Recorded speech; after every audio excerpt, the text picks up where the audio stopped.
വിശുദ്ധ മത്തായി എഴുതിയ സുവിശേഷം 11 അധ്യായം 7 മുതൽ 15 വരെയുള്ള തിരുവചനങ്ങൾ.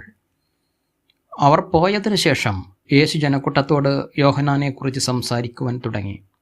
എന്ത് കാണാനാണ് നിങ്ങൾ മരുഭൂമിയിലേക്ക് പോയത്? കാറ്റത്തുലയുന്ന ഞാങ്ങണയോ? അല്ലെങ്കിൽ വേറെ എന്ത് കാണാനാണ് നിങ്ങൾ പോയത്? മൃദുല വസ്ത്രങ്ങൾ ധരിച്ച മനുഷ്യനെയോ? മൃദുല വസ്ത്രങ്ങൾ ധരിക്കുന്നവർ രാജകൊട്ടാരങ്ങളിലാണുള്ളത്. അല്ലെങ്കിൽ പിന്നെ എന്തിനാണ് നിങ്ങൾ പോയത്? പ്രവാചകനെ കാണാനോ? അതെ, ഞാൻ നിങ്ങളോട് പറയുന്നു, പ്രവാചകനേക്കാൾ വലിയവനെ തന്നെ. ഇവനെപ്പറ്റിയാണ് ഇങ്ങനെ എഴുതിയിരിക്കുന്നത്: ഇതാ, നിനക്ക് മുമ്പേ എൻ്റെ ദൂതനെ ഞാൻ അയക്കുന്നു.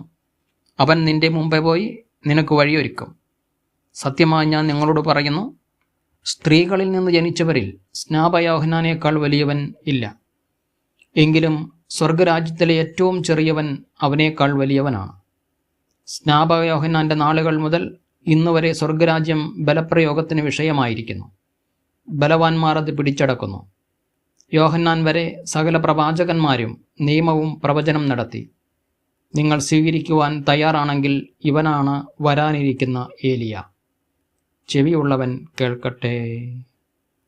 നമ്മുടെ കർത്താവായ മിശിഹായിക്ക് സ്തുതി.